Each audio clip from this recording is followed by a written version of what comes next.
Alors, exceptionnellement, on va procéder à l'ouverture de la séance à 19h41 plutôt qu'à 19h30.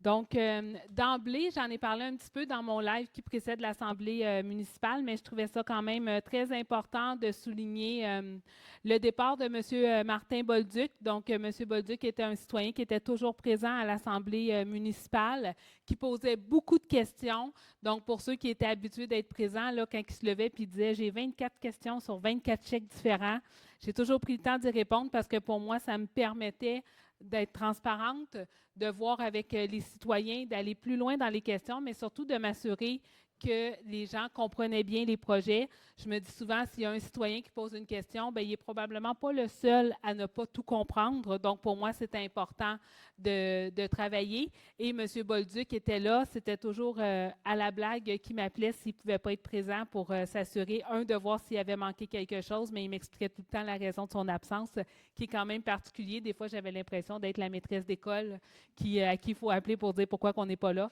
Mais ça a été un grand, grand plaisir de siéger avec M. Bolduc comme citoyen dans l'Assemblée et il va nous manquer. Donc, bon voyage, M. Bolduc. Merci de votre présence puis merci de votre exemple d'exercice de la démocratie municipale. Sur ce, on va procéder donc à l'adoption de l'ordre du jour. Donc, la résolution est d'approuver l'ordre du jour de la présente séance ordinaire telle que déposée par la graphière adjointe, qui se joint à nous exceptionnellement ce mois-ci. Alors, qui fait la proposition? Mme Baril, appuyée par M. Leblanc. Est-ce que le vote est demandé? Donc, c'est adopté.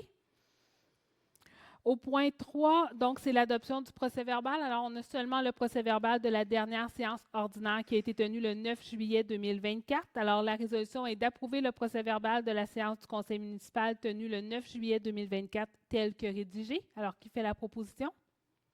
Donc, Mme Hardy, appuyée par Mme Baril. Est-ce que le vote est demandé? Donc, c'est adopté. En 4.1, c'est l'approbation des comptes. Donc, la liste des comptes payables pour le mois de juillet 2024 a été transmise à tous les membres du conseil pour vérification. Toutes les informations pertinentes ont été fournies à cette fin. Avant de procéder à son adoption, est-ce qu'il y a des questions dans la salle sur la liste des chèques? Là, je vais vraiment m'ennuyer de M. Bolduc s'il n'y a personne qui passe de 24 à 0. Même vous, M. Nadeau, pas de questions sur les chèques? Alors, dans ce cas, je pense que c'est quasiment une première. Vous êtes sûr, là? Je peux attendre une petite minute. Non, même pas. Pour ceux qui ne sont pas habitués, j'ai appris qu'on était la seule ville à faire ça, à donner toute la liste des chèques aux citoyens. Puis pour moi, c'est ça, être transparent. Posez-les les questions. Moi, je n'ai rien à cacher. Puis j'essaie toujours d'être prête. D'habitude, j'ai plein de questions, mais là, je suis un petit peu perturbée. J'étire le temps au cas où vous en trouvez un, mais non. Alors, dans ce cas, la résolution est donc d'approuver la liste des comptes prépayés des comptes préparés par le service des finances au montant de 2 196 391 et 11 et d'autoriser la greffière à effectuer le paiement de ces comptes acquis de droit. Donc, qui fait la proposition? M. Renière, appuyé par M. Leblanc. Est-ce que le vote est demandé? Donc, c'est adopté. Alors, peut-être qu'on va finir plus tôt, parce que d'habitude, on passe souvent un 10-15 minutes juste sur les chèques. Mais oui, c'est ça, on ne lâche pas. Alors, au niveau des autorisations de dépenses, donc en vertu de la loi sur le traitement des élus municipaux, tout conseiller municipal qui désire poser ou qui a effectué une dépense pour le compte de la municipalité dans l'exercice de ses fonctions peut, sur présentation d'un état appuyé de toute pièce justificative, être remboursé par la municipalité du montant réel de la dépense. Alors, ce mois-ci, on a 3 dépenses, donc une pour Mme Isabelle Hardy qui va participer au cocktail des lanternes du Centre Marie-Ève le 5 septembre prochain au montant de 60 $. Et M. Pierre Berthiaume et M. Sébastien Lévesque vont être nos représentants au golf de la Fondation de Autisme Laurentide le 23 septembre 2024 au montant de 500 $ chacun. Donc, la résolution est qu'on autorise ces participations et contributions pour les conseils municipaux aux activités et que la directrice du service des finances et trésorière soit autorisée à approprier la dite dépense. Donc, qui fait la proposition? Donc, Mme Baril, appuyée par M. Renière. Est-ce que le vote est demandé? Donc, c'est adopté. En 5.1, donc, on est dans la dernière lecture. Donc, c'est l'adoption du règlement numéro 3500-8, donc, qui modifie le règlement numéro 3500 sur la population animale. Donc, la présentation du projet et l'avis de motion ont été donnés lors de la séance ordinaire tenue le 9 juillet 2024. Si je vous résume les éléments qu'on va modifier au règlement 3500, donc, on vient confirmer qu'un chien doit être porté, tenu ou conduit par son gardien au moyen d'une laisse d'une longueur maximale qui ne peut excéder 1,85 m. Et ce qui est vraiment la différence, c'est qu'on va maintenant permettre, en espérant que ça aille bien, dans les parcs de la municipalité, aux abords des plateaux sportifs, sur la piste cyclable et sur les lieux d'un événement public, pour autant qu'ils soient tenus en laisse. Par contre, il est évidemment là, interdit d'être soit dans les jeux d'eau ou sur les plateaux. Donc, si vous êtes, par exemple, près d'un terrain de soccer, vous pouvez être à l'extérieur, là où est-ce que souvent les parents vont tous s'asseoir autour. Là, l'animal peut être là, mais il ne peut pas être sur le terrain de soccer en soi. Donc, c'était une grande problématique, la gestion des chiens. Et comme la très grande majorité des propriétaires sont responsables, on fait confiance. Donc, on va l'autoriser en espérant qu'il n'y ait pas de dépassement. Donc, la résolution est d'adopter le règlement numéro 3500-8, modifiant le règlement numéro 3500 sur la population animale. Donc, qui fait la proposition? M. Renière, appuyé par Mme Hardy. Est-ce que le vote est demandé? Donc, c'est adopté. 5.2, donc le règlement, l'adoption du règlement 3900-3-5, donc qui modifie le règlement 3900-3 sur la circulation et le stationnement. Encore une fois, la présentation du projet et l'avis de motion ont été donnés lors de la séance ordinaire du 9 juillet dernier. Alors ici, ce qu'on vient changer, c'est l'ajout des bornes de recharge électrique publiques. Donc, on dit une borne de recharge électrique située sur une place publique servant à la recharge de véhicules électriques ou hybrides moyennant une contrepartie. Donc, il est attendu qu'une borne de recharge électrique réservée uniquement aux véhicules de l'administration n'est pas une borne de recharge électrique publique au sens de ce règlement. On dit aussi qu'il va être toutefois permis de stationner ou d'immobiliser un véhicule de l'administration qui n'est pas un véhicule électrique ou hybride dans un espace de stationnement aménagé pour l'utilisation des bornes de recharge électrique qui est réservé aux véhicules de l'administration. Et on vient sur un autre sujet complètement, mais dans le même règlement. On vient dire qu'il va être interdit de stationner à moins de 5 mètres d'un conteneur semi-enfoui situé en bordure d'une voie publique, donc ce qu'on appelle les molocs. Donc, de 5 mètres de part et d'autre, ça va être un interdit de stationner. Et la résolution est donc d'adopter le règlement numéro 3900-3-5, modifiant le règlement numéro 3900-3 sur la circulation et le stationnement. Qui fait la proposition? Mme Baril, appuyée par M. Leblanc. Est-ce que le vote est demandé? Donc, c'est adopté. En 5.3, donc, on donne un avis de motion. Donc, c'est la première fois qu'on voit ce règlement-là. Donc, il sera adopté dans une prochaine rencontre. Donc, on vient modifier le règlement 1028 concernant la régie interne des séances du conseil municipal de la ville de Sainte-Anne-des-Plaines. Donc, le règlement 1028 a été adopté par le conseil municipal le 8 mars 2023. La loi édictant la loi visant à protéger les élus municipaux et à favoriser l'exercice sans entrave de leurs fonctions et modifiant diverses dispositions législatives concernant le domaine municipal a été sanctionnée le 6 juin 2024 à l'Assemblée nationale. À la suite de la sanction de cette loi, il est possible pour les élus d'assister à distance à des séances du Conseil selon certaines conditions, et ce à compter du 6 septembre prochain. Donc, on doit le modifier. Alors, on dit dans le fond qu'au niveau des séances ordinaires, le lieu des séances ne change pas. Donc, c'est toujours ici à la salle Mario Gauthier de l'Hôtel de Ville. On dit qu'un membre du conseil municipal peut, s'il le souhaite, participer à distance à une séance ordinaire du conseil par un moyen permettant à toutes les personnes qui participent et assistent de se voir à la séance de se voir et de s'entendre en temps réel. Les motifs qui permettraient d'être à distance, c'est lié à sa sécurité ou à la santé ou à celle d'un proche. Donc, c'est maximum 3 séances ordinaires par année ou, le cas échéant, si on a un certificat médical qui l'atteste. Ça peut aussi être en raison d'une déficience entraînant une incapacité significative et persistante qui constitue un obstacle à sa participation en personne ou aux séances du conseil, ou encore en raison d'une grossesse, d'une naissance ou de l'adoption d'un enfant. Entre nous, il était temps, puisque les élus, on n'avait aucun droit si jamais on avait des enfants, quand même rendu au 21e siècle, là. C'est un petit peu archaïque. Donc, on dit qu'on a le droit à 50, on n'a pas le droit de dépasser le nombre de semaines consécutives suivantes, donc 50 si jamais on a eu un enfant. Donc, on va enfin avoir le droit d'avoir des congés de maternité si on est des élus. Puis, le résultat de la soustraction de 50 du nombre de semaines si jamais c'est absenté pour un autre motif. Il est obligé d'être au Québec, autrement dit, quelqu'un qui est parti en voyage, il ne pourra pas assister, là. Donc, il faut absolument que ce soit situé au Québec ou dans une province limitrophe. Pour ce qui est des séances extraordinaires, à ce moment-là, si le souhaite, on peut participer à distance tant qu'on est au Québec ou dans une province limitrophe. Et le greffier doit le mentionner au procès verbal. OK, ça c'est correct. On dit à la séance. Et évidemment, les sanctions sont là. Toute personne qui contrevient à une... il y a des amendes pour les élus. Donc, entre 50 et 500 $, puis si jamais il y a des récidives, c'est plus haut. Donc, c'est en gros les modifications qu'on apporte au règlement de régie interne des séances. Donc, c'est quelque chose qui, je crois, il était temps qu'on fasse. Sur ce, qui donne avis de motion? C'était comme mon éditorial de la soirée en même temps. Monsieur Lévesque, donc c'est adopté. Ensuite, un autre avis de motion, donc encore là, en première lecture. Donc, je vous le résume. Donc, le règlement 4001 concernant la paix, l'ordre public et le bien-être a été adopté en décembre 2015. La loi édictant la loi visant à protéger les élus et à favoriser l'exercice sans entrave de leurs fonctions et modifiant diverses dispositions législatives concernant le domaine municipal a été sanctionnée le 6 juin dernier, qui prévoit une infraction pénale contre le harcèlement, l'intimidation et les menaces envers les élus. Alors, il est nécessaire de modifier le règlement 4001. Alors, dans le fond, ce qu'on vient ajouter, on dit « Il est interdit le fait par quiconque de blasphémer, d'injurier ou d'insulter un ou des membres d'un des services mentionnés, un élu municipal ou un fonctionnaire ou un employé municipal à tout endroit et par tout mode de communication, notamment sur les médias sociaux.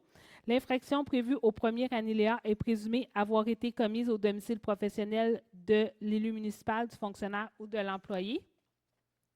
Il est interdit par quiconque d'entraver l'exercice des fonctions d'un élu municipal en le menaçant, en l'intimidant ou en le harcelant de façon à lui faire craindre raisonnablement pour son intégrité et sa sécurité. Au niveau des infractions, on dit et peine, toute personne qui contrevient au présent règlement commet une infraction et est passible d'une amende avec ou sans frais. Le montant de cette amende ne doit pas être inférieur à 100 $ ni excéder 500 $ si le contrevenant est une personne physique et respectivement 200 et 1000 $ si c'est une personne morale. En cas de récidive dans les 12 mois, le contrevenant est passible d'une amende, on double, donc de 200 à 1000 $ si c'est une personne morale de 400 à 2000 $. On dit quiconque blasphème, insulte, injure un des membres d'un des services mentionnés, comme je disais tantôt, là, élu, fonctionnaire, employé, est passible d'avoir une de ces infractions-là. Et là, ici, c'est dans les 24 mois. Lorsqu'une contravention est continue, c'est une contravention jour par jour et c'est toujours des infractions distinctes. On dit quiconque gère l'un des membres d'un des services dans l'exécution de ses fonctions commet une infraction, donc est passible d'une amende. Donc, ça, c'est la première modification qu'on va apporter. Et la deuxième, qui est sur un sujet complètement différent, mais c'est celui-là. Oui, c'est ça, qu'on se demandait le lien, mais il n'y en a pas. C'est juste qu'à tant qu'à modifier un règlement, on va le modifier. On dit aussi, sur le territoire de Sainte-Anne-des-Plaines, quiconque est trouvé en possession ou consomme du cannabis selon les articles, donc sur le domaine public, commet une infraction est passible des amendes de 200 à 500 $ et en cas de récidive, de 300 à 1000 $. Donc, ça n'a pas de lien, mais tant qu'à le modifier, on va toutes les faire. Donc, je trouve ça dommage d'en arriver là, mais si vous suivez les actualités, tantôt, j'ai pris le temps de souligner à quel point tout le monde a agi avec civisme. Les gens qui nous ont appelés, qui sont venus nous voir, les gens sur le terrain, j'ai parlé avec plusieurs personnes à la ville, puis tout le monde a été super respectueux. Donc, je me sens choyée à Sainte-Anne-des-Plaines de voir qu'il y a beaucoup de civisme chez les citoyens. Mais quand on voit que 10 % des élus ont démissionné depuis le début du mandat actuel, bien, ça fait en sorte que la ministre a dit, bien, probablement qu'il faut y aller. Donc, j'espère jamais avoir à l'appliquer, mais advenant le cas, au moins, on pourra le faire. Donc, l'avis de motion est donné par qui? Donc, M. Renière. Alors, c'est adopté. Donc, on se continue donc avec 6.1, donc un mandat à l'Union des municipalités du Québec pour l'achat de différents produits chimiques utilisés pour le traitement des eaux. Donc, la Ville de Sainte-Anne-des-Plaines a reçu une proposition de l'UMQ de préparer en son nom et au nom d'autres municipalités intéressées un document d'appel d'offres pour un achat regroupé de 8 produits chimiques différents utilisés dans le traitement des eaux usées et potables. La loi sur les cités civiles du Code municipal et le Code municipal permettent à une municipalité de conclure avec l'UMQ une entente ayant pour but l'achat de biens meubles et précise que les règles d'adjudication de contrat par une municipalité s'appliquent aux contrats accordant en vertu du présent article et que l'UMQ s'engage à respecter ces règles. La Ville de Sainte-Anne-des-Plaines désire participer à cet achat regroupé pour se procurer du PAX XL6.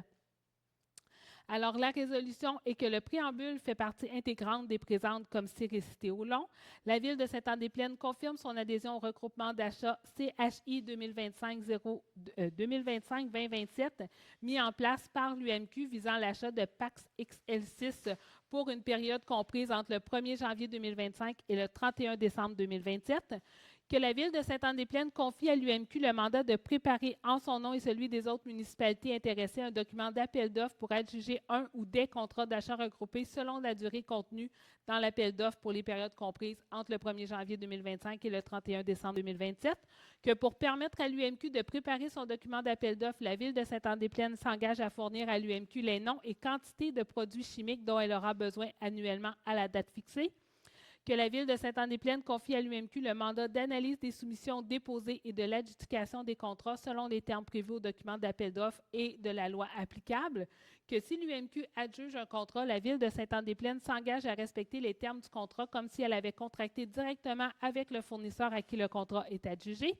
Que la Ville de Sainte-Anne-des-Plaines reconnaît que l'UMQ recevra directement de l'adjudicataire à titre de frais de gestion un pourcentage du montant facturé avant taxe à chacun des participants du regroupement d'achat.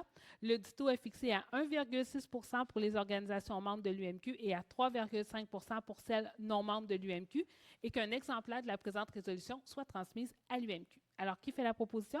M. Leblanc, appuyé par Mme Baril. Est-ce que le vote est demandé? Alors, c'est adopté. 7.1, M. Lévesque. Oui, merci Mme la mairesse.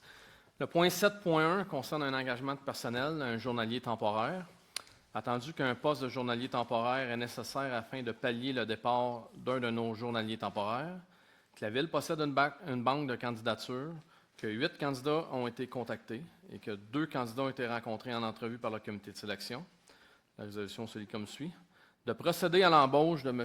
Didier Briat pour occuper le poste de journalier temporaire au service des infrastructures et techniques pour la saison estivale 2024, et ce, selon les conditions de travail décrites à la convention collective en vigueur, et que son entrée en fonction a eu lieu aujourd'hui, le 13 août 2024. Merci. M. Lévesque, qui fait la proposition? M. Renière, appuyé par Mme Hardy. Est-ce que le vote est demandé? Donc, c'est adopté. En 8.1, donc, l'ordonnance de vente en enchère publique pour les ventes d'immeubles pour défaut de paiement de taxes. Donc, le conseil municipal a pris connaissance de la liste des immeubles à l'égard desquels des taxes sont impayées qui a été présentée par la trésorière. Alors, la résolution est d'ordonner à la greffière, conformément à la loi sur les cités et villes, de procéder à la vente des immeubles pour défaut de paiement de taxes municipales et ou scolaires à l'enchère publique le 16 octobre 2024 à 10 h, et ce, en la salle Mario-Gauthier de l'Hôtel de Ville, donc 6 au 139 boulevard Sainte-Anne à Sainte-Anne-des-Plaines. Les immeubles devant être vendus à l'enchère publique figurent à l'annexe 1 de la présente résolution. Il sera procédé de la vente des immeubles pour défaut du paiement de taxes selon les articles 511 et suivants de la loi sur les cités et villes. Donc, qui fait la proposition? Donc, Mme Hardy, appuyée par M. Lévesque. Est-ce que le vote est demandé? Donc, c'est adopté. 8.2, donc, mandat à une personne pour acquérir au nom de la Ville les ventes d'immeubles pour défaut de taxes. Donc, la Ville peut enchérir et acquérir des immeubles lors de la vente pour défaut de taxes conformément à la loi sur les cités et villes.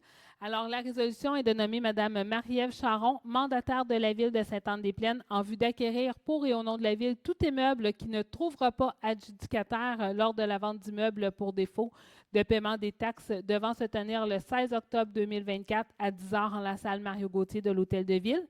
Le mandataire ne sera pas tenu de payer immédiatement le montant de l'adjudication et le mandataire ne pourra enchérir au-delà du montant des taxes en capital, intérêts, frais et d'un montant suffisant pour satisfaire à toute créance propriétaire ou hypothécaire de rang antérieur ou égal à celui des taxes municipales. Donc, qui fait la proposition?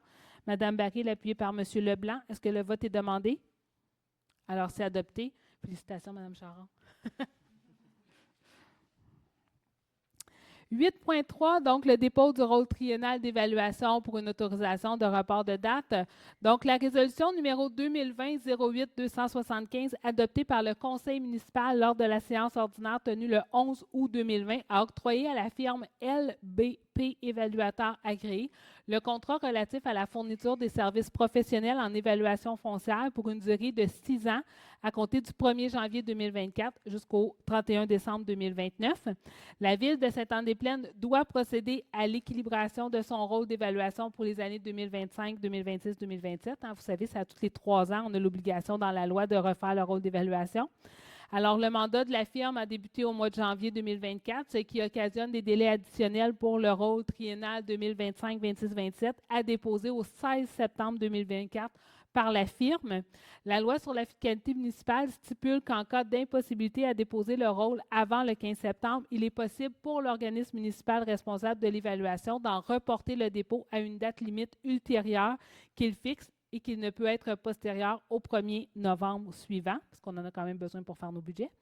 Alors, LBP Évaluateur agréé s'engage à déposer un rôle de travail au plus tard le 15 septembre 2024 afin que la Ville puisse établir des sous-catégories d'immeubles afin de diviser son territoire en secteurs selon les nouveaux pouvoirs fiscaux accordés par la loi 39 pour le nouveau rôle d'évaluation des années 2025, 26, 27. Donc, on va avoir un premier jet qui ne sera pas le final, mais qui va quand même nous donner une bonne idée de où est-ce qu'on s'en va avec le nouveau rôle. Alors, la résolution est que la Ville de Sainte-Anne-des-Plaines reporte le dépôt de son rôle triennal d'évaluation pour les années 2025, 26, 27 au plus tard le 1er novembre 2024. Donc, c'est 1 mois et demi de plus pour notre évaluateur. Que la Ville de Sainte-Anne-des-Plaines accepte l'engagement de LBP Évaluateur agréé à déposer un rôle de travail au plus tard le 15 septembre 2024 et de transmettre une copie certifiée conforme de la présente résolution au ministère des Affaires municipales et de l'Habitation. Donc, qui fait la proposition? Mme Baril, appuyée par Mme Hardy. Est-ce que le vote est demandé? Donc, c'est adopté. 8.4, M. Lévesque. Oui. Bon, parade de Noël, non, l'été n'est pas fini, mais les gens se prennent d'avance, fait qu'on a une résolution pour la parade de Noël de la Maison de la Famille, pour la circulation de véhicules tout-terrain VTT. Attendu que la parade de Noël de la Maison de la Famille, qui doit avoir lieu le samedi 14 décembre 2024 sur le territoire de la Ville de Sainte-Anne-des-Plaines, que lors de la tenue de la parade, il est prévu demander l'aide de bénévoles circulant à l'aide de véhicules tout-terrain pour la préparation de la parade et pour en assurer la sécurité de l'événement. Que la Ville de Sainte-Anne-des-Plaines désire permettre la circulation des véhicules tout-terrain VTT lors de la journée du 14 décembre 2024 pour la préparation et la sécurité de la parade de Noël de la Maison de la Famille. La résolution suit comme suit. Que le Conseil municipal de la Ville de Sainte-Anne-des-Plaines autorise la circulation des véhicules tout-terrain durant la journée du 14 décembre 2024 dans les rues de la Ville pour la préparation et pour la sécurité de la parade de Noël de la Maison de la Famille qui doit se tenir ce même jour. Que copie de la présente résolution soit transmise au service intermunicipal de police Terrebonne, Sainte-Anne-des-Plaines, Bois-des-Filions. Merci, M. Lévesque. Donc, qui fait la proposition? M. Leblanc, puis par M. Renière. Est-ce que le vote est demandé? Donc, c'est adopté. En 8.5, Mme Hardy. Oui, bonsoir. Donc, une résolution portant sur la journée porte ouverte de l'Union des producteurs agricoles du Québec, UPA, pour la fermeture temporaire de la première avenue, une autorisation de circulation de véhicules tout-terrain. Donc, le 8 septembre prochain, une journée porte ouverte sous les fermes est organisée en collaboration avec l'Union des producteurs agricoles du Québec. Plus de 5000 visiteurs sont entendus à Sainte-Anne-des-Plaines pour cet événement. Plusieurs véhicules tout-terrain VTT se promèneront sur le territoire de la Ville durant cette journée afin d'assurer la surveillance. Il y aura lieu de fermer temporairement la première avenue entre le boulevard Sainte-Anne et le rang du Trait-Carré lors de cette journée. La résolution est que le Conseil municipal de la Ville de Sainte-Anne-des-Plaines autorise la fermeture de la première avenue entre le boulevard Sainte-Anne et le rang du Trait-Carré, et ce, le 8 septembre 2024 de 8h à 17h. Le Conseil municipal autorise la circulation de véhicules tout-terrain dans les rues du territoire de la Ville, et ce, le 8 septembre 2024 de 8h à 17h. Que copie de la présente résolution soit transmise au service intermunicipal de police Terrebonne, Sainte-Anne-des-Plaines, Bois-des-Filions, au service de sécurité incendie de Sainte-Anne-des-Plaines, ainsi qu'au service des infrastructures et techniques. Merci, Mme Hardy. Qui fait la proposition? Donc, Mme Baril, appuyée par M. Lévesque. M. Lévesque, oui. Est-ce que le vote est demandé? Donc, c'est adopté. On continue avec vous, 8.6, Mme Hardy. Oui, donc une autorisation de signature pour un protocole d'entente pour le judo. Il a attendu que l'Association de judo de Blainville et la ville de Sainte-Anne-des-Plaines désirent clarifier les relations entre les deux parties, notamment en ce qui concerne le prêt de locaux, les échanges de services et les aides monétaires pour les cours de judo sur le territoire de la ville durant la période du 1er septembre 2024 au 31 août 2025. Le protocole préparé par le directeur du service des loisirs et de la culture a été réalisé. Donc, la résolution est que la Ville de Sainte-Anne-des-Plaines soit autorisée à signer le protocole d'entente avec l'Association de judo de Blainville pour les échanges de services et les aides monétaires durant la période du 1er septembre 2024 au 31 août 2025, le tout selon les termes et conditions du protocole préparé par M. Maxime Terrien, directeur du service des loisirs et de la culture. Que la mairesse et la greffière soient autorisées à signer le dit protocole d'entente ainsi que tous les documents relatifs à cet effet. Merci, Mme Hardy. Alors, qui fait la proposition? M. Leblanc, appuyé par Mme Baril. Est-ce que le vote est demandé? Donc, c'est adopté.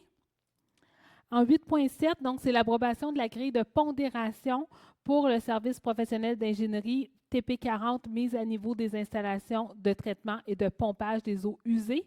Donc, la Ville de Sainte-Anne-des-Plaines procédera à un appel d'offres pour des services professionnels d'ingénierie pour la mise à niveau des installations de traitement et des pompages des eaux usées. Il s'agit d'un appel d'offres avec un système de grille d'évaluation et de pondération. Alors, nous avons reçu une recommandation de Mme Joëlle Brassard, directrice du service des infrastructures et techniques. Alors, la résolution est que la Ville de Sainte-Anne-des-Plaines approuve la grille d'évaluation et de pondération ci-dessous pour appel d'offres pour des services professionnels d'ingénierie pour la mise à niveau des installations et traitement de pompage des eaux usées. Donc, il y a 4 critères. Le premier, la description de la société pour 15 points. Le deuxième, l'approche qualitative pour 30 points. Le troisième, des projets similaires, donc qui auraient fait ailleurs pour 25 points. Et le quatrième, la structure et l'équipe pour un 30 points pour le total de pointage intérimaire à 100. Donc, qui fait la proposition? Mme Hardy, appuyée par M. Lévesque. Est-ce que le vote est demandé? Donc, c'est adopté. 8.8, Mme Baril. Oui, merci. Donc, c'est le projet de regroupement de l'Office municipal d'habitation de Mirabel, de l'Office municipal d'habitation de Lanaudière-Sud et de l'Office d'habitation Thérèse de Blainville. Il est attendu qu'en vertu de la loi sur la Société d'habitation du Québec, le gouvernement peut, par décret, constituer un office municipal d'habitation issu de la fusion d'offices municipaux existants. L'Office municipal d'habitation de Mirabel, l'Office municipal d'habitation de Lanaudière-Sud et l'Office d'habitation Thérèse de Blainville ont présenté aux conseils municipaux de la ville de Blainville, de Boisbriand, de Bois-des-Filions, de Charlemagne, de l'Assomption, de Mascouche, de Mirabel, de Repentigny, de Rosemère, de Sainte-Anne-des-Plaines, de Sainte-Thérèse et la ville de Terrebonne, leur intention commune de se regrouper. Le nouvel office à être constitué par ce regroupement succédera à l'Office municipal d'habitation de Mirabel, à l'Office municipal d'habitation de Lanaudière-Sud et à l'Office d'habitation Thérèse de Blainville, lesquels seront éteints. Il y a donc attendu que le lieu pour la ville de Sainte-Anne-des-Plaines d'émettre une recommandation favorable à ce regroupement. Donc, la résolution est que le conseil municipal recommande favorablement le regroupement de l'Office municipal d'habitation de Mirabel, de l'Office municipal d'habitation de Lanaudière-Sud et de l'Office d'habitation Thérèse de Blainville. Merci, Mme Baril. Qui fait la proposition? Donc, Mme Hardy, appuyée par M. Leblanc. Est-ce que le vote est demandé? Donc, c'est adopté. 8.9, M. Leblanc. Merci, Mme Boivin. Bonsoir à tous et toutes. Donc, 8.9, nomination d'un représentant de la Couronne-Nord au sein du conseil d'administration du réseau de transport métropolitain EXO. Donc, attendu que selon la loi sur le réseau de transport métropolitain, le réseau de transport métropolitain est administré par un conseil d'administration composé de 15 membres, dont 4 membres doivent être désignés par les municipalités de la Couronne-Nord, que le mandat de membre de conseil d'administration du RTM de M. Normand Grenier a pris fin lorsqu'il a remis sa démission le 7 mars 2024, que la vacance au sein du conseil d'administration doit être comblée, qu'aux fins de la désignation des membres du CA relevant des municipalités locales de la Couronne-Nord, la loi précitée édicte notamment que, en point 1, Le secrétaire convoque une réunion des maires des municipalités locales de la Couronne-Nord. En point 2, les maires déposent au début de la réunion une résolution de leur conseil respectif qui indique le nom des candidats que le conseil propose en regard des postes concernés. Donc, la résolution se lit comme suit. D'entériner la candidature de M. Nicolas Dufour, maire de Repentigny, à titre de représentant de la Couronne-Nord du conseil d'administration du réseau de transport métropolitain, que copie authentique de la présente résolution soit transmise à la présidente et au secrétaire du conseil d'administration du RTM, ainsi qu'à la table des préfets et élus de la Couronne-Nord. Merci, M. Leblanc. Donc, qui fait la proposition? M. Renière, appuyé par Mme Hardy. Est-ce que le vote est demandé? Donc, c'est adopté. En 8.10, donc le financement du projet d'aménagement du parc Limoges et des travaux de stabilisation du talus sur le rang du trait carré. Donc, la Ville de Sainte-Anne-des-Plaines doit fixer le terme de l'emprunt 969 pour le projet d'aménagement du parc Limoges et le terme de l'emprunt du règlement 1007 pour les travaux de stabilisation de talus sur le rang du trait carré. Alors, la résolution est que le terme de remboursement du règlement 969 pour le projet d'aménagement du parc Limoges soit fixé à 15 ans et que le terme de remboursement du règlement numéro 1007 pour des travaux de stabilisation du talus sur le rang du trait carré soit fixé à 15 ans et qu'une copie de cette résolution soit transmise au ministère des Affaires municipales et de l'Habitation. Donc, qui fait la proposition? M. Leblanc, appuyé par Mme Baril. Est-ce que le vote est demandé? Donc, c'est adopté. En point 9, donc le dépôt des rapports divers et des procès-verbaux. Donc, on procède au dépôt du rapport des activités du service de sécurité incendie de juillet 2024, au rapport budgétaire au 31 juillet 2024, au rapport des permis de construction du mois de juillet 2024, au procès-verbal de la réunion du comité consultatif en urbanisme tenu le 17 juillet 2024, au rapport tricentriste Tri-Transformation Sensibilisation de juillet 2024 et au rapport 2023 sur la gestion de l'eau potable. Donc, qui fait la proposition? Mme Hardy, appuyée par Mme Baril. Est-ce que le vote est demandé? Donc, c'est adopté. Et maintenant, ceux qui sont habitués, c'est la dernière fois parce qu'on en a tout un paquet que c'est la troisième lecture, là. Donc, on les adopte officiellement aujourd'hui. Alors, en 10.1, on a donc le règlement 857-14. Donc, ici, on est simplement venu abroger l'article 60 du chapitre 6 sur les tarifications.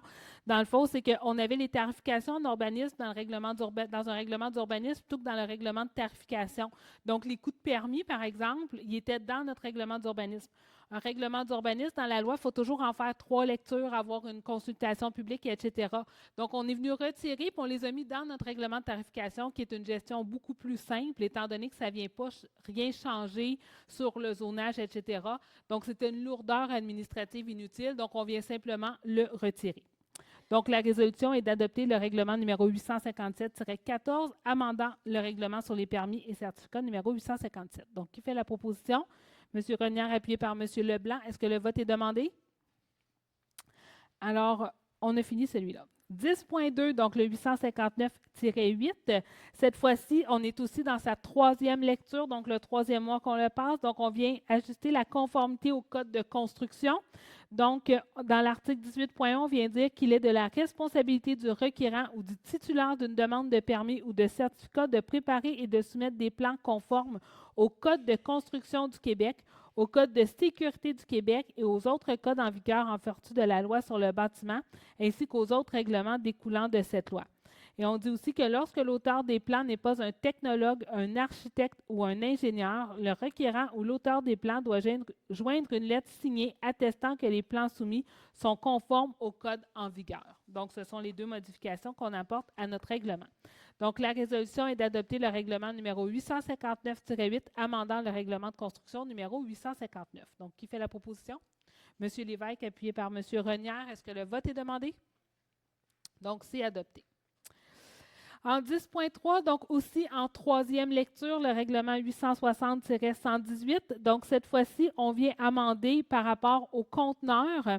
Donc, les conteneurs à matière résiduelle amovible, donc on vient les définir. Donc, c'est un récipient solitaire. Je ne vous pas toutes les définitions parce qu'on va dormir ici, là.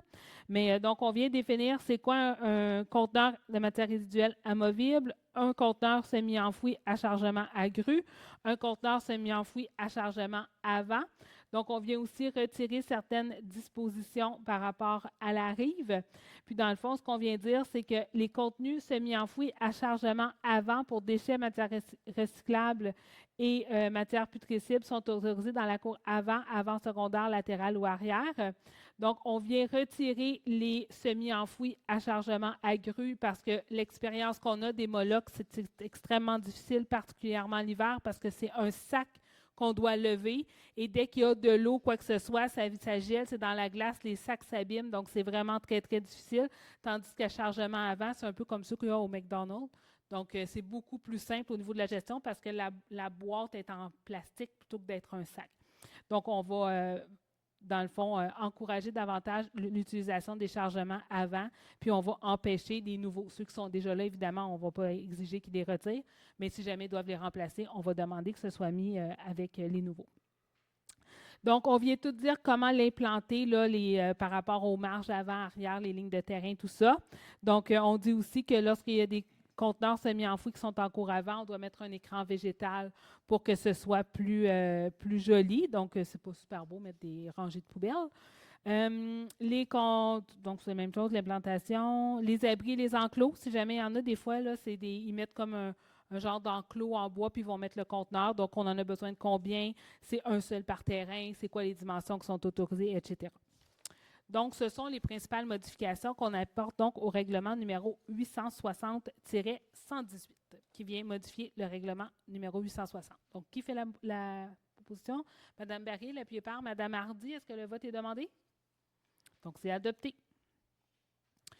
860-119, aussi dans sa troisième lecture. Donc, cette fois-ci, on vient ajuster au niveau des logements accessoires. Donc, avec la pénurie de logements sur l'ensemble du territoire, puis là, je ne parle pas juste de Sainte-Anne-des-Plaines, là, donc l'ensemble du territoire de la CMM, on s'est questionné à savoir comment est-ce qu'on pouvait venir assouplir certaines lois et les super pouvoirs que le gouvernement dit qu'il octroie aux villes nous permet maintenant d'avoir des dispositions différentes.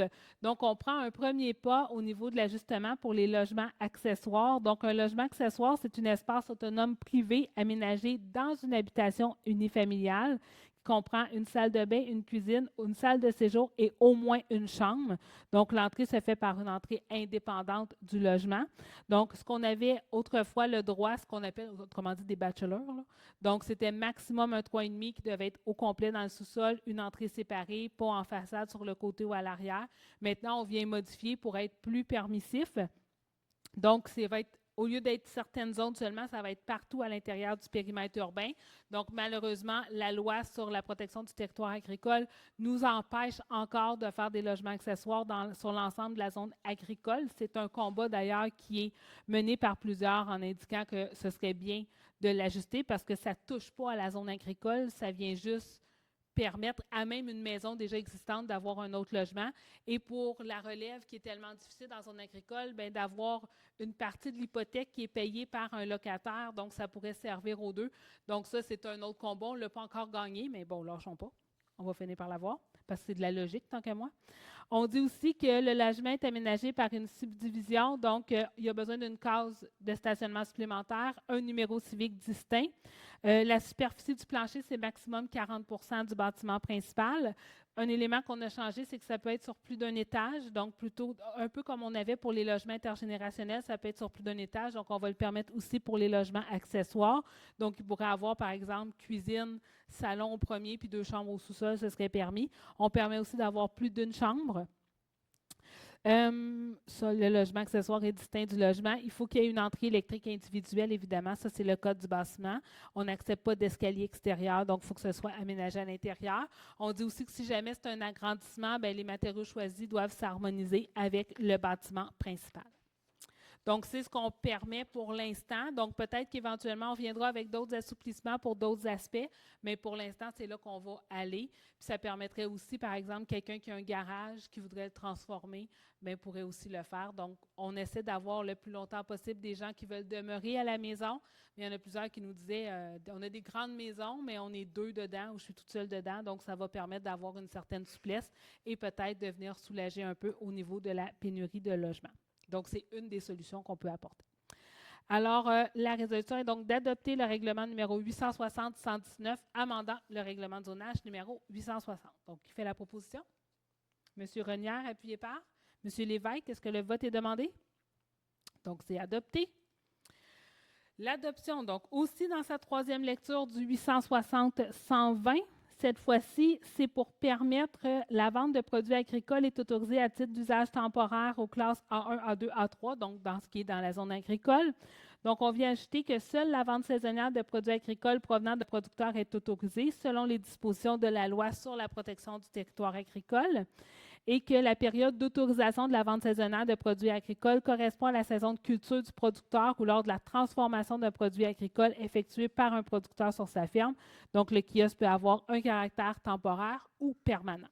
Donc, qui fait la proposition? Donc, Mme Baril, appuyée par Mme Hardy. Est-ce que le vote est demandé? Donc, c'est adopté. Donc, ça aussi, c'est une ouverture qui nous a été demandée de la part de nos producteurs agricoles. Donc, la vente temporaire de produits n'était pas permise. Donc, c'est très, très réglementé par la loi et par la Commission de la protection du territoire agricole, mais avec une permission de la municipalité, ça leur permet, donc, comme on est un endroit où est-ce qu'on aimerait, et on devient de plus en plus une plaque tournante de l'agrotourisme dans les Basses-Laurentides et dans la région de Montréal, bien, on s'est dit, si on peut permettre à davantage de production agricole d'ouvrir puis d'avoir un contact direct avec le citoyen, bon, on ne voyait que du positif, donc ça nous permet d'aller un petit peu plus loin aussi à ce niveau-là.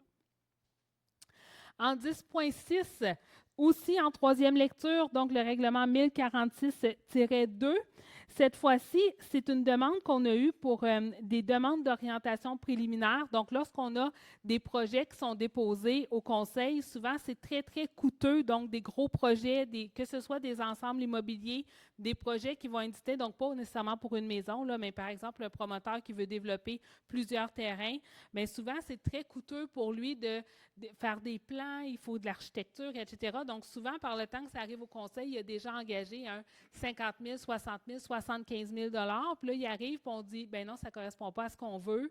Donc, les gens nous ont dit, est-ce que ce serait possible qu'on soumette une orientation préliminaire, donc des idées de départ pour, avant d'engager des frais importants, au moins on sache s'il y a un intérêt. Donc, si on vient encadrer ces demandes-là qui nous ont été faites. Donc, on dit qu'un requérant peut soumettre une demande par écrit aux fonctionnaires désignés afin d'obtenir une orientation préliminaire du Comité consultatif d'urbanisme, donc le CCU, sans que cette demande d'approbation des plans soit entièrement complète conformément au présent règlement. Le CCU émet un avis à l'égard des objectifs et critères énoncés. L'orientation préliminaire du CCU ne doit pas être considérée comme étant un avis favorable ou défavorable du comité ou une indication d'une suite positive ou négative à la demande. De plus, le comité n'est pas lié par son orientation préliminaire au moment où, le cas échéant, il énonce son avis à la suite du dépôt d'une demande complète. Le conseil municipal peut rendre une décision d'approbation sur une base d'une orientation préliminaire du CCU. Donc, dans le fond, ça ne va pas monter jusqu'au conseil. Ça va rester, donc on ne peut pas le rendre. Les frais d'étude pour une demande d'orientation préliminaire vont être prévus au règlement des tarifications. Dans le fond, qu'est-ce qu'il y a besoin, là, sans rentrer dans tous les détails, là, ça va être hauteur, description des matériaux, couleur, ouverture, et etc. On va aussi, ceux qui peuvent, les projets qui sont admissibles, c'est des constructions résidentielles de 6 logements ou plus, des constructions pour usage mixte, donc par exemple, il y aurait habitation et commercial mélangé, ou encore un agrandissement d'un usage mixte, donc toujours habitation commerciale, industrielle, publique, etc. Et un projet de lotissement qui a un minimum de 5 lots.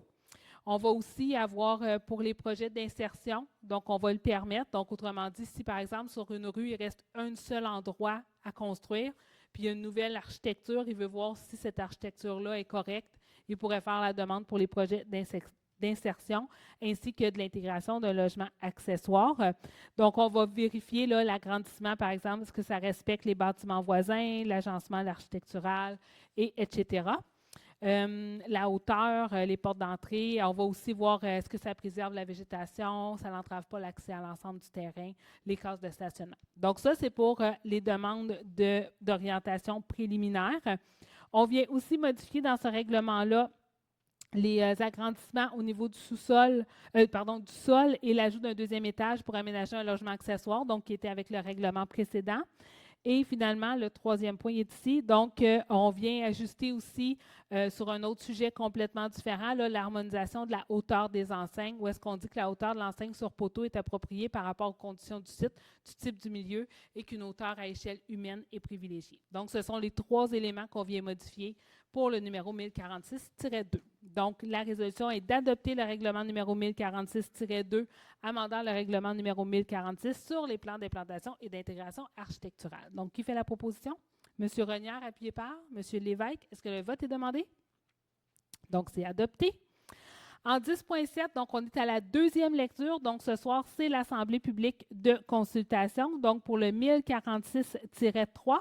Donc, dans le fond, c'est qu'on vient ajouter de l'aménagement de terrain dans le secteur industriel. Donc, on dit que l'aménagement des aires de stationnement offre une bonne performance environnementale en assurant une gestion efficace des eaux de pluie et contribuant à réduire les sirops de chaleur, que l'aménagement des cours privilégie l'utilisation des matériaux perméables pour s'assurer une gestion des eaux pluviales efficace, favoriser des équipements de gestion écologique des eaux de pluie tels des bassins de rétention, jardins de pluie, fosses paysagers en complément du système de drainage pluvial et que les innovations technologiques et éco-environnementales sont à considérer. Donc, est-ce qu'il y a des questions dans la salle par rapport au parc industriel? Je vais prendre ça pour un non. Donc, pas de questions. Alors, qui donne l'avis de motion pour l'adoption à la prochaine Assemblée? Donc, Mme Baril. 10.8, c'est aussi l'Assemblée publique de consultation. Donc, cette fois-ci, c'est pour le règlement pour les projets particuliers de construction, de modification, d'occupation d'un immeuble qu'on appelle le PPC-moi. Donc, on en est à sa seconde lecture. Donc, on est venu faire des ajustements dans notre règlement. Donc, ce règlement-là s'applique à l'ensemble du territoire. Le présent règlement a pour objet de permettre à une personne de soumettre une demande de projet particulier, donc le PPC-moi, qui déroge de certains règlements d'urbanisme et au conseil de ville d'autoriser ou non ce projet particulier au regard des critères d'évaluation énoncés au présent règlement. Donc, l'administration du présent règlement est confiée à la direction du service de l'urbanisme et de l'environnement. Alors, qu'est-ce qu'on retrouve dans ce règlement-là? C'est toutes les dispositions relatives à l'admissibilité d'une demande. Donc, c'est l'autorité compétente qui va en évaluer si la demande est admissible. Donc, c'est quoi les zones, c'est quoi les dispositions qui peuvent faire l'objet, la conformité au schéma d'aménagement et développement aussi de la MRC.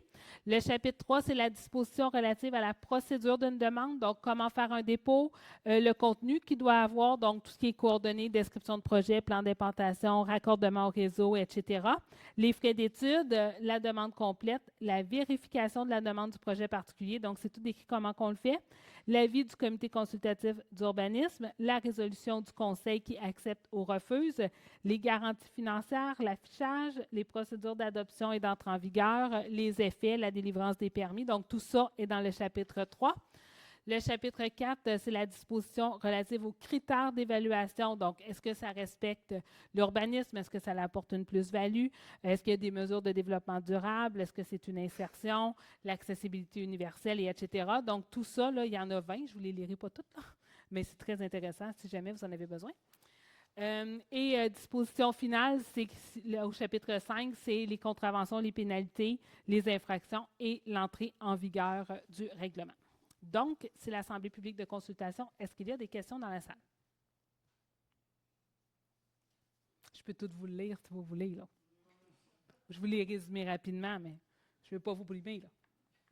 C'est bon, il n'y a pas de questions? Il n'y a pas de questions. Alors, qui donne avis de motion pour l'adoption? Je vais leur représenter le mois prochain si jamais vous avez d'autres. Qui donne avis de motion? M. Leblanc? Alors, c'est adopté. En 10.9, donc ça, c'est la première lecture du règlement 860-121. Donc, c'est aussi un règlement qui s'applique uniquement au parc industriel. Donc, on dit si je vous le résume encore une fois, là, au niveau du drainage, on vient changer l'article 803 où on dit « Toute aire de stationnement de plus de 8 cases ainsi que toute allée d'accès imminent doit être aménagée de façon à assurer une gestion des pluies sur le terrain où sont situés ces aménagements et ne pas se drainer directement sur la voie publique ou la propriété voisine. » On dit les types de pavage en cours avant, secondaire et latéral. Donc, c'est soit de l'asphalte, du béton, un béton perméable ou non, un béton de pavé avec alvéoles végétalisées ou rempli de poussière de roche ou de pierres concassées. Donc, même principe pour la cour arrière. On demande qu'il y ait des bordures, donc avec un abaissement prévu pour l'aménagement de jardins d'eau, l'abaissement pour trottoirs et les entrées. Une aire de chargement et de déchargement doit être délimitée par un tracé permanent lorsque l'aire est pavée. Si tel est le cas, celles-ci doivent être identifiées. On demande une proportion minimale de 5 % de la superficie totale du terrain doit être perméable et végétalisée grâce à une plantation de végétaux.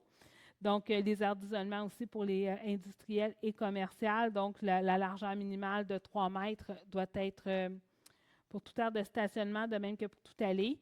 Et une aire d'isolement, il y a une largeur minimale de 1,5 m autour du bâtiment principal. Et les aires d'isolement localisées doivent être aménagées avec un couvert végétalisé. Donc, c'est la première lecture, donc on va le revoir 2 fois. Alors, la résolution est d'adopter le premier projet de règlement numéro 860-121, amendant le règlement de zonage numéro 860 et de fixer au 10 septembre 2024, donc la prochaine Assemblée, l'Assemblée publique de consultation sur ce projet de règlement. Donc, qui fait la proposition? Mme Hardy, appuyée par Mme Baril. Est-ce que le vote est demandé? Donc, c'est adopté. Alors, on va dans les PIA. M. Renière. Oui. Merci, Mme la mairesse. Donc, demande de permis soumise à un PIA au projet de lotissement du secteur le Golfe-le Champêtre. Donc, c'est dans le fond complètement du Golfe. C'est son dernier projet de lotissement. Tout va être fait par la suite.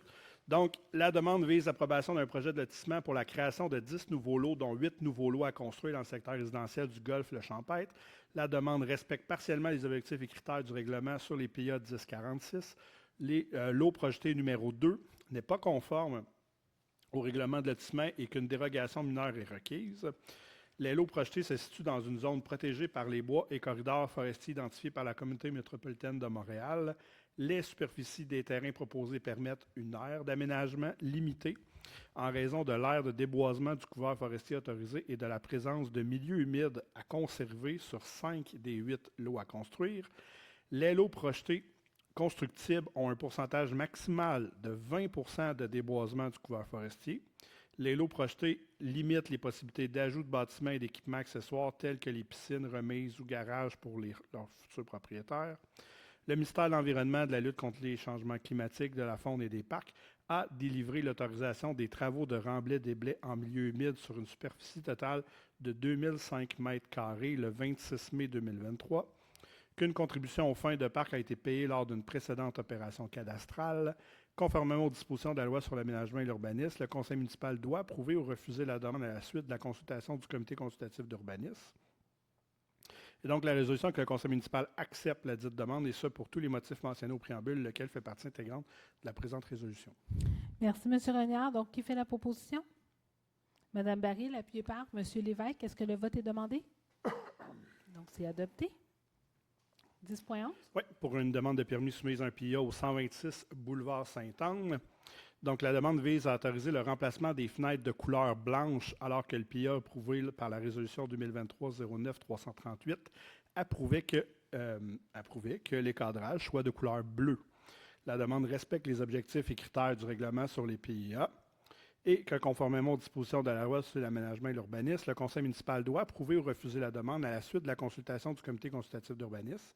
La résolution, donc, le conseil municipal accepte la dite demande, et ce, pour tous les motifs mentionnés au préambule, lequel fait partie intégrante de la présente résolution. Merci, M. Renière. Qui fait la proposition? M. Leblanc, appuyé par Mme Hardy. Est-ce que le vote est demandé? Donc, c'est adopté. 10.12. Oui, toujours sur le boulevard Sainte-Anne, au 214 boulevard Sainte-Anne, pour une demande de PIA. Donc, juste à côté là, du garage sur la 5e avenue boulevard. La demande vise la révision du PIA 2024, entérinée par le conseil municipal par sa résolution numéro 2024-06-283, afin d'autoriser les travaux suivants. 1. peindre le revêtement extérieur composé de bardeaux de cèdre de couleur blanche sur les murs latéraux. 2. Remplacer les fenêtres à guillotine existantes en PVC de couleur par des fenêtres similaires. Que la demande respecte partiellement les objectifs et critères du règlement sur les PEA. Que le bâtiment principal a une valeur patrimoniale forte. Les fenêtres à guillotine en PVC de couleur blanche seront remplacées par des fenêtres similaires. La couleur blanche proposée par le revêtement extérieur composé de bardeaux de cèdre s'agence bien avec les éléments architecturaux. Et que, conformément aux dispositions de la loi sur l'aménagement et l'urbanisme, le conseil municipal doit approuver ou refuser la demande à la suite de la consultation du comité consultatif d'urbanisme. La résolution, donc, le conseil municipal accepte la dite demande, et ce pour tous les motifs mentionnés au préambule, lequel fait partie intégrante de la présente résolution. Merci, M. Renier. Qui fait la proposition? Mme Hardy, appuyée par Mme Baril. Est-ce que le vote est demandé? Donc, c'est adopté. 10.13. Toujours sur le boulevard, au 206 boulevard Sainte-Anne. Donc, la demande vise l'installation d'une enseigne commerciale sur poteau, que la demande respecte en majorité les objectifs et critères du règlement sur les PIA. Et que, conformément aux dispositions de la loi sur l'aménagement et l'urbanisme, le conseil municipal doit approuver ou refuser la demande à la suite de la consultation du comité consultatif d'urbanisme. La résolution est donc que le conseil municipal accepte la dite demande, et ce pour tous les motifs mentionnés au préambule, lequel fait partie intégrante de la présente résolution. Merci, M. Renier. Qui fait la proposition? M. Leblanc, appuyé par M. Lévesque. Est-ce que le vote est demandé? Donc, c'est adopté. 10.14. On retourne au golf, 44 chemin du golf. Donc, la demande vise la construction d'une nouvelle habitation unifamiliale isolée d'un étage. La demande respecte en majorité les objectifs et critères du règlement sur les PIA. Le projet respecte le pourcentage maximal de déboisement autorisé dans un couvert forestier situé dans un bois et corridor métropolitain. On parlait de 20% tantôt. Et que, conformément aux dispositions de la loi sur l'aménagement et l'urbanisme, le conseil municipal doit approuver ou refuser la demande à la suite de la consultation du comité consultatif d'urbanisme. La résolution est donc que le conseil municipal accepte la dite demande, et ce pour tous les motifs mentionnés au préambule, lequel fait partie intégrante de la présente résolution. Merci, M. Renier. Qui fait la proposition? Mme Baril, appuyée par Mme Hardy. Est-ce que le vote est demandé? Donc, c'est adopté. Et la Et dernière. on termine toujours au golf?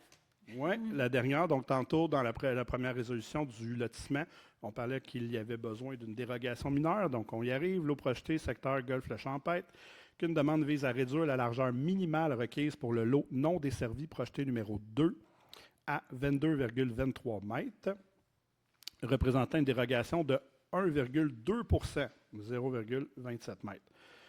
Que le lot projeté numéro 2 se situe sur le chemin du golfe entre deux lots construits, que la superficie du lot projeté numéro 2 respecte la superficie minimale exigée à la grille d'usage et des normes de la zone. Le lot projeté numéro 2 sera constructible pour une habitation unifamiliale. Le lot projeté numéro 2 ne se situe pas dans une zone de contrainte naturelle ou anthropique, qu'aucun milieu humide ne se situe dans le lot projeté numéro 2, et que, conformément aux dispositions de la loi sur l'aménagement et l'urbanisme, le conseil municipal doit approuver ou refuser la demande à la suite de la consultation du comité consultatif d'urbanisme. La résolution est donc que le conseil municipal accepte la dite demande, et ça pour tous les motifs mentionnés au préambule, lequel fait partie intégrante de la présente résolution. Merci, M. Renier. Qui fait la proposition? Mme Baril, appuyée par M. Lévesque. Est-ce que le vote est demandé? Donc, c'est adopté. C'est rare qu'on a toutes des acceptes. Parce que souvent, on en refuse, évidemment. Comme le coiffeur Joanne Fournier, on avait refusé la première version, ils l'ont retravaillé. Mais là, c'est un conseil qu'on accepte. Tant mieux pour eux. Ils ont bien travaillé. Donc, sur ça, on serait rendu donc à la parole aux élus. Donc, M. Lévesque, est-ce que vous avez un message? Pas ce soir, Mme Hardy? Oui, bonsoir. Donc, plus tôt, je vous ai parlé, j'ai lu une résolution en lien avec la journée porte ouverte de l'UPA. Donc, c'est le dimanche 8 septembre. C'est une journée gratuite.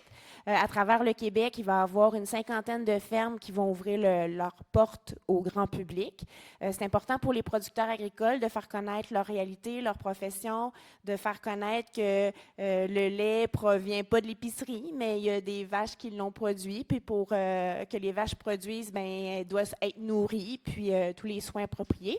Donc, ici, à la ville de Saint-Anne-des-Plaines, on a la chance d'avoir la ferme Charbonneau ou les Charbonneau qui vont ouvrir leurs portes. Donc, c'est une invitation. Normalement, la journée débute à 10 h et se termine à 16 h. Comme par l'année passée, il y a des autobus qui vont être en circulation, là, permettant le transport des visiteurs. Donc, les stationnements vont se faire ici dans les rues de la ville et des autobus vont vous permettre de vous rendre à la ferme ou vous pouvez vous rendre aussi par la piste cyclable, naturellement, c'est à côté. Et je sais qu'il va y avoir des kiosques pour vulgariser les activités sur la ferme. Donc, c'est un rendez-vous. Vous pouvez aussi vous rendre sur le site Internet de l'UPA, ferme porte ouverte, pour voir les autres entreprises qui vont être ouvertes dans le secteur là, comme tel. Mais naturellement, de mémoire, là, dans les Laurentides, on est chanceux d'avoir une ferme là, qui ouvre ses portes. Là. Donc, c'est un rendez-vous. Et c'est gratuit, c'est pour tout le monde. Merci.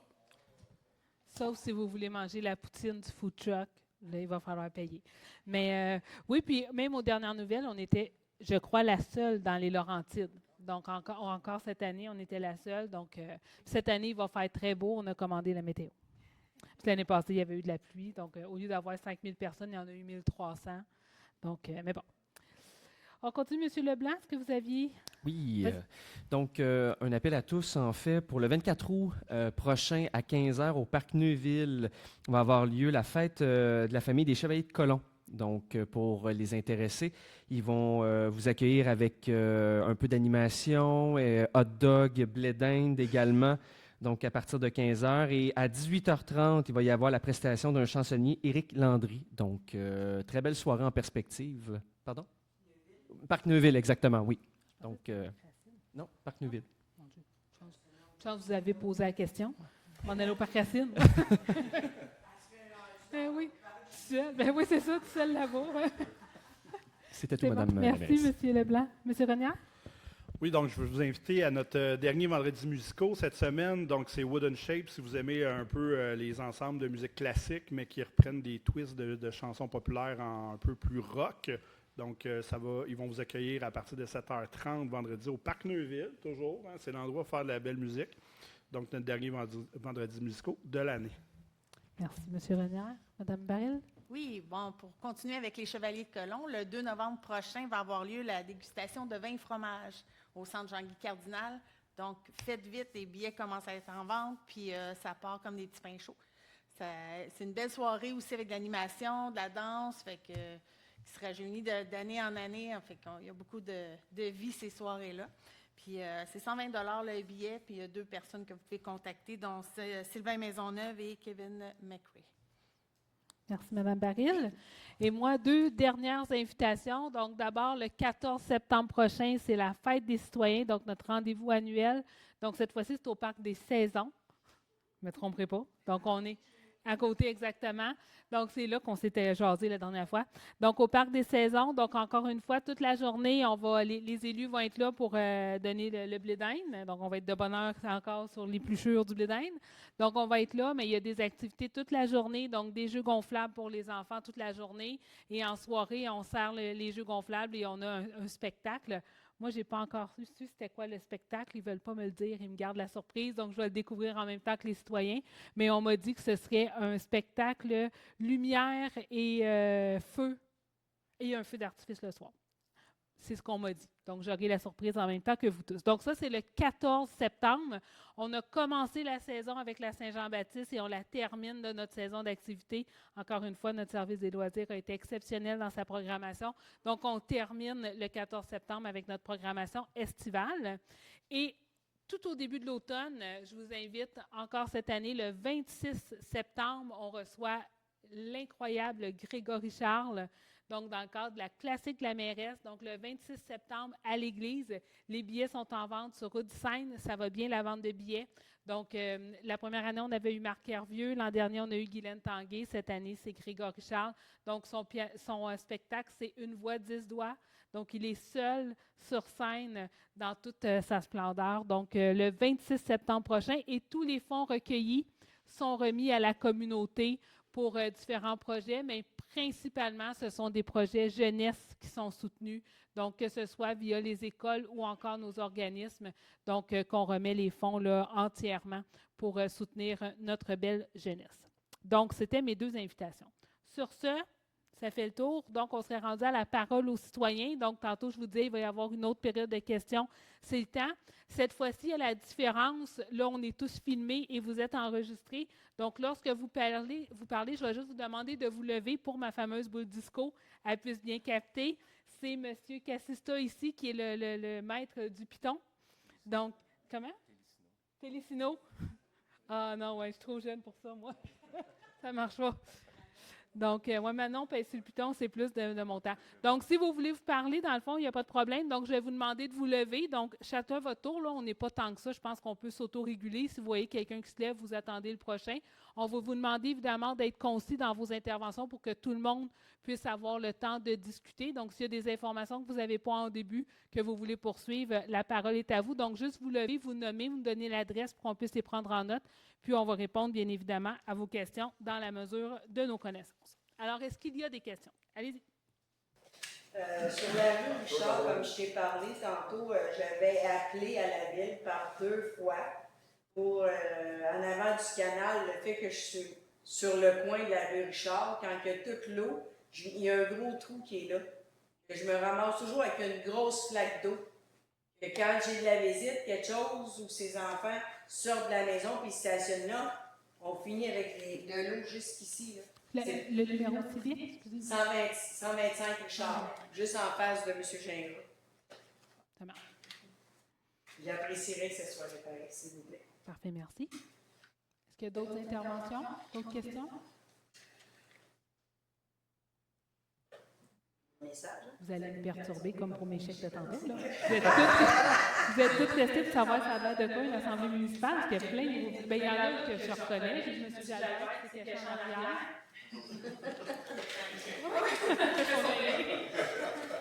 Faites-vous votre timide, M. Jalbert, là, M. Lavielle? Ben oui. Donc, on a quand même des gens qu'on reconnaît, M. Aniel. Question, même pas? Non, même pas. Bon, ben dans ce cas, si c'est... Ah, OK, merci. Vous allez tous les sauver. Allez, vous êtes, monsieur? 111 rue Richard, M. Beauchesne. En fait, j'aurais 2 questions séparées. Ma première serait, en avant chez nous, sur le côté de la rue, on a un gros trou qui se creuse et qui commence à devenir de plus en plus gros. Là. C'est juste sur le bord de la... pas une chaîne de trottoir, mais de la chaîne de bordure. De la bordure. À qui est-ce qu'on doit s'adresser pour ce genre de situation-là, si on veut que ce soit potentiellement rétabli? Ben là, moi, j'ai pris en note, là, je vais essayer les travaux publics, mais en temps normal, vous appelez simplement les travaux publics. OK. 478-0211, poste 3001. Puis vous avez les travaux publics, ça va chercher mes livres comme une requête à la licitation. Bon, mais moi, Oui, j'ai si je peux... appelé, Oui, c'est ça, mais si je peux faire un commentaire, j'ai un de mes voisins qui n'était pas très habile non plus en ligne. J'ai fait avec lui, avec le portail, un signalement. Puis je pense que la semaine d'après, c'était réparé. Donc, sur le portail, si vous êtes abonné au portail, là, il y a un endroit, c'est signalement. Donc, ça, c'est direct, ça rentre dans la machine. Puis, c'est traité. Puis, je l'ai fait avec son téléphone. Ce n'était pas en mon nom. C'est pas parce que c'était marqué Julie Boivin que ça allait été plus vite. Là. Mais je l'ai aidé, mais c'est assez simple.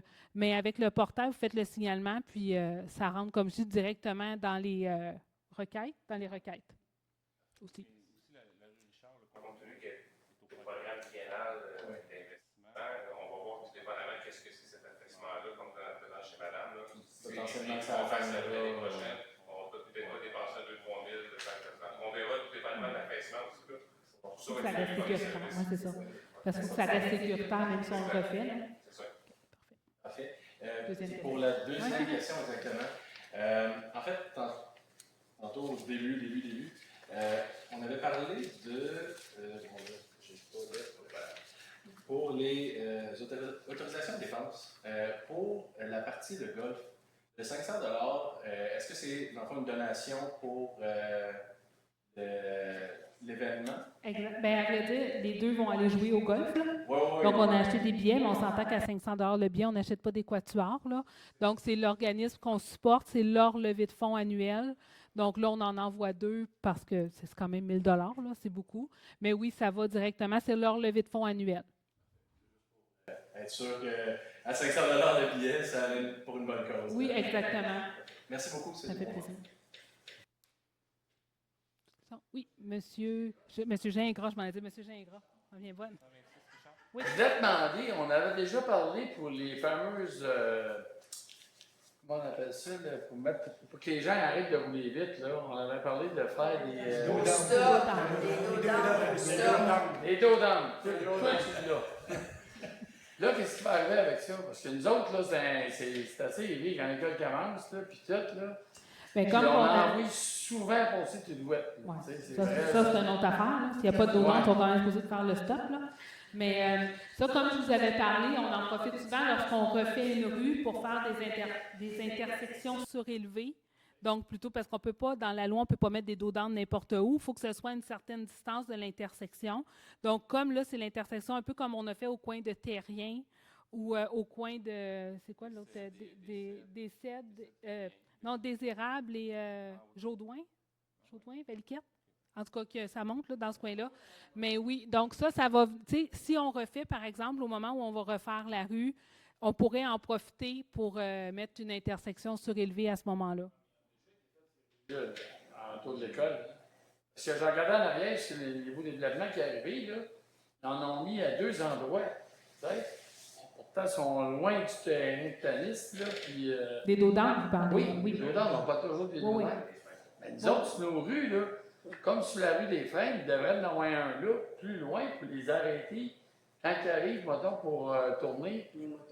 Puis sur notre rue, la rue des Érables, entre Richard et des Freins, il devrait en avoir un autre là, pour les stopper sur chaque bord. Parce que quand ils roulent, là, ça roule vraiment. Là. Moi, je suis souvent dehors en train de travailler. Là, je me rends compte, je dis, hey, il va pas fait son stop encore. Tu sais, tu regardes ça, tu te dis, ah, non, c'est pas de bon sens. Mais comme On je vous fallait m'en frapper un, tu sais, quatre matins. Comme je vous avais mentionné à la Journée Jade, pour faire une demande pour l'ajout d'un dos d'âne, ça, toute la procédure est en ligne. Donc, il faut, je pense, que c'est 80 des signataires, donc de la rue, qui l'acceptent. Donc, oui, exactement. Donc, ça, toute la procédure est en ligne. Donc, il y a certains éléments. Puis, il y a des endroits qu'on n'a pas le droit légalement d'en mettre. Donc, sur des rues collectrices, par exemple, ça, légalement, on n'a pas le droit. Là, on est géré quand même par le ministère puis le Code de la sécurité civile. Mais pour des rues qui sont comme pour le désérable, pas désérable, mais il y a des freins qui ont été ajoutés, où il y en a une autre qu'on vient de mettre sur la rue Roland. Donc, c'est le secteur qui s'est mobilisé, qui ont rempli les papiers, qui ont fait signer à tout le monde. On a un pourcentage. Puis là, à ce moment-là, ils le présentent. C'est analysé au CCC, qui est le comité consultatif en circulation. Puis par la suite, on va pouvoir donner suite ou non, selon, comme je dis, l'analyse qui est faite, là, à savoir, tu sais, quelqu'un qui le ferait, par exemple, pour des cèdres, on n'aurait pas le droit parce que c'est une collectrice. Pour la première partie de la rue Terrien, donc entre le boulevard puis des cèdres, on n'a pas le droit de mettre de dos d'âne. Par contre, on a fait des corridors là, pour des avancées de trottoir qu'on appelle, parce qu'on a planté des arbres pour réduire la dimension si on avait le droit. Donc, on est quand même très réglementé, mais si jamais c'est quelque chose que vous voulez, entre un et l'autre, vous voulez rajouter un, ça, à ce moment-là, toute la procédure est en ligne. Mais si jamais vous ne trouvez pas en ligne ou quoi que ce soit sur notre site Internet, vous pouvez appeler à la ville, puis on va vous transférer la procédure à suivre pour faire une demande de dos d'âne. Puis pour l'intersection en soi, ça, comme là, ça, c'est une autre affaire, les intersections surélevées. Là, ça, à ce moment-là, c'est lorsqu'on refait des rues qu'on refait. Donc, on pourrait possiblement profiter de la réfection de la rue Richard qui s'en vient pour en rajouter un, par exemple, au coin de Richard et des Érables. Ça pourrait être une possibilité aussi. Ça, c'est nos ingénieurs qui vont ça.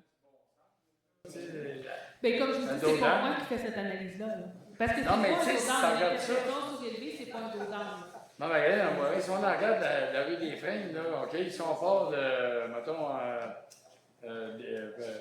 pas des 7, là. Oui, des 7. Si on monte des 7, là, les gens, c'est là qu'ils prennent leur vitesse. Puis quand ils arrivent à la rue des Érables, ils passent plus loin, tu sais. Mais de l'autre bord, il y en a des dos d'âne, c'est correct. Parce qu'ils protègent les enfants de notre bord. Ouais. Mais sur notre bord, nous autres, il n'y a rien. C'est tout le temps, on les voit passer. Ginette, des fois, il y a 6, 7, 7, là. Elle est dans la raison, elle les voit tout passer. Ça n'a même pas d'allure. En tout cas, mais comme je vous dis, il y a la possibilité de faire une demande sans problème. Toute la procédure est là. Okay. Si jamais vous ne la trouvez pas en ligne, appelez à l'hôtel de ville, puis on va vous la faire parvenir sans problème. OK. J'ai une question à 100 piastres. Le fait qu'on a eu encore un dégât d'eau et qu'il faut tout refaire nos sous-sols, vous êtes bien d'accord, hein? Est-ce que nos taxes vont remonter? Non, c'est pas lié, ça. Non? Parce que quand tu fais des rénovations dans la maison, tu as toujours quelqu'un qui vient cogner à la porte. Vous voyez, ça en fait partie. Dans le document, je vous ai dit, là, si vous cliquez sur le pop-up, là, c'est marqué quand est-ce que vous avez besoin d'avoir un permis qui, là, pourrait affecter. Si, par exemple, vous dites, bien, je vais en profiter pour changer les murs porteurs, rajouter un garage, tout ça, là, ça, on est ailleurs. Mais des permis de rénovation, après, vous n'avez même pas besoin d'un permis, dans le fond. Tu sais, vous remettez du Gyproc, vous remettez du plancher, ça n'a aucun impact sur... Les matériaux ne seront pas les mêmes qu'on pose. À ce moment-là, est-ce que nos taxes, un évaluateur va repasser en maison puis il va nous... Il va repasser, c'est une fois par 9 ans. 9 ans? Dans la loi, c'est une fois par 9 ans que l'inspecteur doit entrer à l'intérieur de votre maison. Fait qu'une fois par 9 ans, je ne sais pas c'est quand la dernière fois qu'il a été chez vous, quand il va y aller, si par exemple, je ne sais pas, moi, vous aviez un plancher flottant, puis vous dites, bien là, je vais mettre de la céramique, bien là, la différence entre les deux pourrait, d'ici un nombre X d'années, mais la plupart du temps, ce n'est pas significatif comme... fait que donc, vous n'aurez pas une augmentation là, faramineuse parce que vous avez décidé de changer de type de plancher. Là. C'est pas de notre faute. À nous autres, si on a été inondés, Non, que c'est pas que ça nous tentait de faire ça. Non, il n'y a pas grand monde qui l'avait prévu. Merci. Ça fait plaisir. Alors, si ça fait le tour dans ce cas-là, la prochaine assemblée est le 10.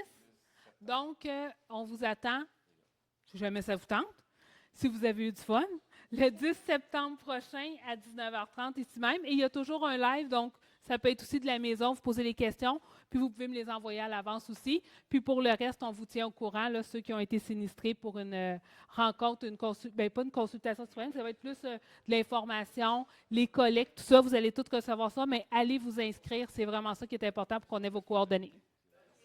Merci tout le monde. Là, on a déjà fermé par contre, là? Oui.